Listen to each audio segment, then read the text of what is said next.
मैं भागलपुर में हूँ और इस समय देवाशीष जी के पास में हूँ। देवाशीष जी जिन्होंने कोरोना महामारी के दौरान आम व्यक्ति को बहुत मदद की और उसके बाद ये लगातार सुर्खियों में रहे। अब एमएलसी के चुनाव के लिए आगे बहुत कड़ी मेहनत कर रहे हैं। लगातार अभी भी बिपुर, उसके बाद पीरपेती और पौसी लगातार इनका दौरा है और इनसे पहली बार बातचीत हो रही है। कई बार इंटरव्यू लेने का मौका नहीं मिल पाया। मैं देवाशीष जी से बात करता हूँ कि आखिर किस तरह की ये मेहनत कर रहे हैं और क्या काम ये कर रहे हैं। पूरा परिचय मैं इनसे लेता हूँ और कहाँ से पढ़ाई लिखाई की शुरुआत बचपन से ही बहुत मेहनती रहे हैं। देवाशीष नमस्ते। नमस्ते, धन्यवाद भैया। हम तो आप जान ही रहे हैं कि मैं बहुत सी बातें का रहने वाला हूँ और मैं शुरू से सामाजिक कार्यों में मेरी रुचि रही है और राजनीतिक दृष्टिकोण से मैं समाजवादी पार्टी से मैंने राजनीति शुरू की थी। 2006 से 2008 के बीच में हम जदयू के जिला सचिव रहे। बीच के कालखंड में हम भाजपा युवा मोर्चा के जिला अध्यक्ष रहे। वर्तमान समय में हम एक आसरा इंटरनेशनल क्लब, एक सामाजिक संगठन बनाकर सामाजिक कार्य कर रहे हैं और जहाँ तक हो सकता है हम सेवा भाव से काम करते हैं। अचानक कैसे मन में आ गया कि भाई एमएलसी का विधानसभा भी लड़ सकते थे, एमपी का भी चुनाव लड़ सकते थे? देवाशीष जी अचानक क्या मन में आ गया कि एमएलसी के चुनाव के लिए क्या इस संदेश को देना चाहते हैं? देखिए, जनप्रतिनिधियों के चुनाव सम्मान में ही ये चुनाव हम लड़ रहे हैं। हम एक बार हम ब्लॉक मुख्यालय गए थे। एक वार्ड सदस्य अपने पदाधिकारी से मिलने के लिए आई हुई थी। संयोग से हम भी वहीं पर बैठे हुए, तो उन्होंने अपनी कुछ समस्याओं को पदाधिकारी के समक्ष रखने के क्रम में मैंने देखा कि पदाधिकारी के द्वारा उनको हमेशा बार बार इग्नोर किया जा रहा था और वो बार बार कह रही थी कि नहीं सर, हम अच्छे परिवार से आते हैं और हम सामाजिक कार्य में रुचि रखते हैं, इसलिए वार्ड सदस्य बने हैं और हम काम कर रहे हैं। तो पदाधिकारी के द्वारा बार बार उनको इग्नोर किया जा रहा था और मैंने भी कहा कि भाई अच्छे परिवार से हैं, एक बार उनकी बात को सुन लीजिए। पदाधिकारी के द्वारा उनको वो सम्मान नहीं मिला और कहा गया कि भाई ये सब पैसा कमीशन नहीं मिला होगा, इसलिए लोग आके शिकायत करते हैं किसी न किसी स्टाफ का। और अच्छे घर की होती तो वार्ड सदस्य थोड़ी ही चुनाव लड़ती। मेरे मन में लगा कि जनप्रतिनिधि छोटा हो या बड़ा हो, सबका सम्मान होना चाहिए। और उसके बाद वो महिला बाहर निकल के ब्लॉक में बाहर बैठ गई। उस महिला मिली हमको तो काँप रही थी, तो बोली कि नहीं, हम लोग के लायक ये चुनाव नहीं है, हम तो गलती कर गए, हम लोग को नहीं लड़ना चाहिए था ये चुनाव। आप घर में ये बात नहीं कहेंगे कि हमको सम्मान नहीं मिला ब्लॉक में, हम 1-2 दिन के अंदर ही इस्तीफा दे देंगे। उसी समय मैंने ठान लिया कि ये चुनाव हमको लड़ना है जनप्रतिनिधियों के सम्मान में और मैंने मन बना लिया कि चुनाव लड़ेंगे। दूसरा रीज़न ये था कि जनप्रतिनिधि चुने हुए जनता से जनप्रतिनिधि होते हैं और चुने हुए जनप्रतिनिधियों के पास अपना विवेक, अपना बुद्धि होता है। उनको ये पता होता है कि हम अपने कैसे प्रतिनिधि का चयन करें, कौन हमारे लिए सुख दुख में खड़े हो सकते हैं, कौन से बातों को विधान परिषद में रख सकते हैं। इस ख्याल से हमें लगा कि चुने हुए जनप्रतिनिधियों को समझाना आसान है, वो हमारी भावना को समझ सकते हैं, बातों को सुन सकते हैं। इसलिए मैंने इस चुनाव को लड़ने का विचार। देवाशीष, बड़ी प्रतिष्ठित फैमिली से आप हैं, IAS IPS की तैयारी भी कर सकते थे, कैसा चला? पढ़ाई लिखाई कहाँ से की आपने? पढ़ाई लिखाई तो देखिए, हमारी पढ़ाई स्नातक तक मेरी पढ़ाई हुई। कि बीच के कालखंड में कुछ मेरे आँख में प्रॉब्लम आया और आपको याद ही होगा कि सद्भावना कप के समय में हम लोग भागलपुर में काफ़ी सक्रिय थे। उस समय हम लोग बहुत काम भी भागलपुर में भी किए। उसी में मेरे आँख के पर्दा में ब्लीडिंग हो गया और हमारी पढ़ाई रुक गई, जिसके कारण मेरे मन में सामाजिक कार्य करने की रुचि बढ़ी रही। आज भी मेरे मन में पढ़ने की इच्छा होती है, आज भी पढ़ाई करते हैं, लेकिन मेरी रुचि में मूलतः जब पढ़ाई बंद हुआ तो सामाजिक कार्य में मेरी रुचि। क्रिकेट से बड़ा लगाव था आपको, RK सिंह थे, भावना RK मिश्रा भी थे उस समय SP।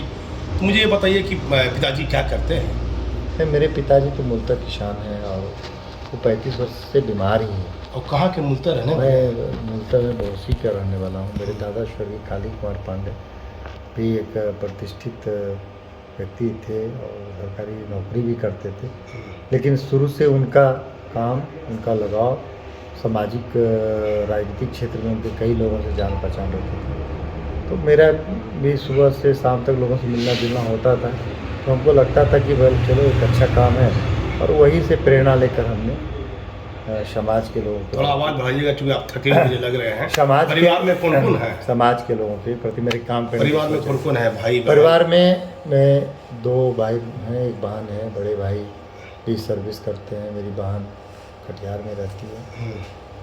कैसा लगा पड़े आपको अभी तक अचानक बीच क्षेत्र में घूमने के क्रम में कि जनप्रतिनिधियों को ऐसा लगता है कि हम लोगों को कभी क्षेत्र सम्मान मिलता नहीं है, और जनप्रतिनिधियों में एक अलग उत्साह भी है। वो चाहते हैं कि स्वतंत्र उम्मीदवार के रूप में जो आए हैं, जो उनकी भावना को समझ सकते हैं और जो उनके लिए लड़ सकते हैं। पिछले 18 साल 20 सालों से जितने भी जनप्रतिनिधि चुनकर गए, उन्होंने कभी जनप्रतिनिधियों की सूद नहीं ली, उनकी भावना का कभी कद्र नहीं किया, उनकी छोटी छोटी मूल समस्याओं को कभी किसी जनप्रतिनिधि ने समझने का प्रयास नहीं किया, जिस कारण से मुझे सभी जनप्रतिनिधि वो सम्मान दे रहे हैं। हमको तो नहीं लगता है भागलपुर बांका के जनप्रतिनिधि का ऋण कभी इस जीवन में चुका पाएंगे। पारिवारिक जीवन कैसा बीत रहा है देवाशीष जी? पारिवारिक जीवन मैंने तो शादी नहीं की है अभी तो। नहीं, माता पिता के साथ? माता पिता भाई के साथ तो हमारा बहुत अच्छा संबंध, सभी हमारे साथ। भागलपुर में कोई अभी तक अपना मकान बनाएंगे? नहीं, भागलपुर में मेरा कोई सब। क्या लग रहा है कि जहाँ जहाँ से अभी आ रहे हैं कैसा रिस्पॉन्स मिल रहा है? तो बता ही दिया आपको कि जनप्रतिनिधियों के सम्मान में हम चुनाव लड़ रहे हैं, तो जनप्रतिनिधियों का स्वाभाविक है मेरे साथ लगा। मुद्दा की शराब का मामला चल रहा है, जहरीली शराब पे बहुत लोग मर रहे हैं। प्रशासन कभी कहता है कि नहीं जहरीली शराब से नहीं मर रहे हैं, फिर बाद में रिपोर्ट आती है, पुलिस कहती है कि नहीं जहरीली शराब वाली बात सामने आई है। तो इस पर क्या कहिएगा? बिहार के मुख्यमंत्री नीतीश कुमार का जो ये डिसीजन है शराबबंदी का, इसे कैसे लेते हैं? देखिए, सबसे पहले मैं तो कई लोगों को कह चुका हूँ, शराबबंदी के मैं पक्ष में। शराबबंदी के पक्ष में मैं इसलिए हूँ कि ये माननीय मुख्यमंत्री का सबसे बड़ा फैसला और सबसे बड़ा ऐतिहासिक फैसला। हम इस शराबबंदी को सफल नहीं करा पा रहे हैं, इसमें सरकार से ज़्यादा दोषी हम लोगों का भी अपना कर्तव्य है कि शराबबंदी को कैसे लागू करें, कैसे इसको सफल बनाएं। हम अपने मूल कार्यों को छोड़कर भटक जाते हैं और सरकार पे इसका दोष देते हैं, ये हमको उचित नहीं लगता। होली का त्योहार बचा प्रशासनिक व्यवस्था, तो कुछ सुधार की ज़रूरत है। बार बार कहते हैं कि शराब में हमारे आदिवासियों के लिए कुछ व्यवस्था होनी चाहिए। उनके आस्था का चीज़ होता है, हर पूजा पाठ में आस्था के रूप में यूज भी करते हैं, उसका सदुपयोग करते हैं। तो हम लोग इसमें कुछ लिबरल पॉइंट बनाएं और उसमें कैसे उनको सुविधा मिल सकती है वो करें। अब जहरीली शराब, जब शराब आपके यहाँ पर बंदी है तो यहाँ गलत तरीके का शराब बनता है, ये तो आपको स्वीकारना ही पड़ेगा। अब जो गलत कर रहे हैं वैसे लोगों को फांसी की सज़ा मिलनी चाहिए जो गलत शराब बना के दी। जब सरकार से बैंड है, अब पीने वाले लोगों को इतना तो कहेंगे, जब सरकार बैंड किया है तो उनको नहीं। एक अहम सवाल है, मान लीजिए गंगा किनारे कोई आदमी जहरीली शराब पी के मर रहा है तो बहुत दूर में है, लेकिन शहरी क्षेत्र में इतनी लोगों की संख्या मौत की, ये क्या लगता है? देखिए, मिली भगत हम इसलिए नहीं बोलते हैं, कारण है कि कारोबार जो है कोई भी करते हैं, जो भी ब्लैक मार्केटर है, जो भी गलत तरीके से इस कारोबार को कर रहे हैं, या तो पुलिस प्रशासन से मिलके कर रहे हैं या स्थानीय लोगों से मिलके कर रहे हैं। हम तो इसलिए कर रहे हैं ना कि पुलिस प्रशासन से ज़्यादा दोषी हम लोग हैं। जब बंद है तो हमको विरोध करना चाहिए ना। जब यहाँ लोग लेके आ रहे हैं, हम अपने मौत को खुद से बुला रहे हैं, तो मौत से को बुलाएं। इतनी मौत हुई है, इसके लिए क्या कुछ अफसर जिम्मेदार नहीं है? जिनके लिए देखिए जिम्मेदारी तो तय होगी ही, जिम्मेदारी तो है ही, इसको कैसे हम इग्नोर कर सकते हैं? जिम्मेदारी बिल्कुल है उनकी, उस जिम्मेदारी तो उनको लेनी भी चाहिए। उनके कुछ शिथिलता के कारण ही यहाँ पर ब्लैक मार्केटिंग हो रहा है, यहाँ पर शराब के हमारे भलजोर बॉर्डर मौसी के एरिया से घुस रहा है। तो हम इस पर यही कहेंगे ना कि भाई सरकार की विफलता और पुलिस प्रशासन की विफलता का नतीजा है कि शराब यहाँ पर आ रही है। इस पर तो जो अभी शराब बन रहा है उन पर खड़ी से खड़ी और आगे क्या कार्यक्रम है? भाई देखिए, पहले तो हम जिस चुनाव को लड़ रहे हैं, पहले आप लोग को बताना चाह रहे थे हमारा मुद्दा क्या है, ये जनप्रतिनिधियों की समस्या क्या है। जनप्रतिनिधियों के लिए आज तक कोई व्यवस्था ऐसी नहीं है जो उनको इंश्योर्ड करे कि वो ईमानदारी से काम कर सकें। उनके लिए ना तो कोई हेल्थ इंश्योरेंस है, उनके लिए आप सोच सकते हैं 15 वर्षों से 20 वर्षों से आज तक शौचालय में, ब्लॉक मुख्यालय में मुखिया और वार्ड को बैठने के लिए कुछ सम्मानजनक जगह नहीं है। उनके लिए शौचालय यूरिनल की व्यवस्था नहीं है। तो 50% महिला आरक्षण हो गया, और महिला आरक्षण हो गया, हमारी माँ बहन जीत के गई हैं, गाछ के नीचे बैठ रही हैं, वो क्या कहते हैं आप बरामदे पे बैठ रही हैं, चाय दुकान पे ब्रांच पे बैठ रही हैं। तो कहीं ना कहीं से मान सम्मान में बिल्कुल ठेस पहुंच रहा है। सरकार को इन बिंदुओं पर विचार करना चाहिए था। जो भी लोग जीत कर गए उन्होंने इस मुद्दे को कभी उठाया नहीं तो आज ब्लॉक मुख्यालय में उनके लिए समुचित पेयजल, शौचालय, यूरिनल के साथ एक अच्छे बैठने का कक्ष हो रहता। आज उनके लिए व्यवस्था नहीं है। दूसरी समस्या वेतन भत्ता। आप एक मनरेगा मजदूर को 198 रुपया रोज़ दे रहे हैं और यहाँ पर इनको भत्ता के रूप में वार्ड को 17 रुपया, लगभग 34 रुपया, पंचायत समिति को 80 रुपया, मुखिया को। आप क्या उम्मीद करते हैं 17, 34, 80 रुपया में लोग ईमानदारी से काम कर पाएंगे? तो कहीं ना कहीं इन पर विचार करना चाहिए और इनको सम्मानजनक तरीके से भत्ता देने का प्रावधान कर। कहाँ का दौरा? चौथा मुद्दा है ब्लॉक मुख्यालय ये लोग पहुँचते हैं, इनका अपना कोई आइडेंटिटी कार्ड नहीं है। कोई इनको ये नहीं कहा भाई आप 5 रुपये का गए स्कूल के बच्चे को ड्रेस दे रहे हैं, पुलिस के पास वर्दी है, वार्ड के पास एक लाल कार्ड होता, पंचायत समिति के पास पीला कार्ड होता, मुखिया के पास हरा कार्ड होता। उनको देखते ही लोग जान जाते कि ये वार्ड सदस्य है, मुखिया है, पंचायत समिति होता। उनको भी जाते 4 लोग के बीच उनको टोकता, थाना पुलिस उनको सम्मान देती, तो बेचारे अच्छे से काम भी कर सकते। और छठा मुद्दा है पेंशन। हम पेंशन ये नहीं कहते कि आप उनको 1000, 10,000 पेंशन दीजिए। पेंशन इसलिए दीजिए क्योंकि हारने के बाद भी उनका ब्लॉक से कनेक्टिविटी रहे और अपने समर्थकों के साथ साथ समाज के लिए वो कुछ कर सकें।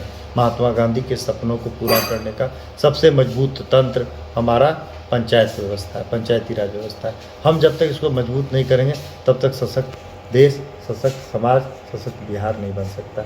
इसलिए हम प्रशासन के लोगों से, सरकार के लोगों से विनम्र आग्रह करेंगे हमारा मजबूत पंचायत व्यवस्था हो, हमारे सम्मानित वार्ड, मुखिया, पंचायत समिति, जिला परिषद को सम्मान मिले। इन्हीं मुद्दों को लेकर हम ये चुनाव लड़ रहे हैं।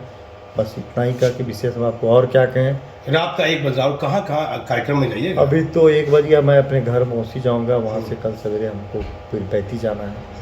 उसके बाद कल दिन भर का दौरा मेरा पीरपैंती में, फिर और अन्य जगहों पर। आप देखिए देवाशीष जी खड़े हुए हैं MLC में और इनकी मेहनत देखी जा रही है।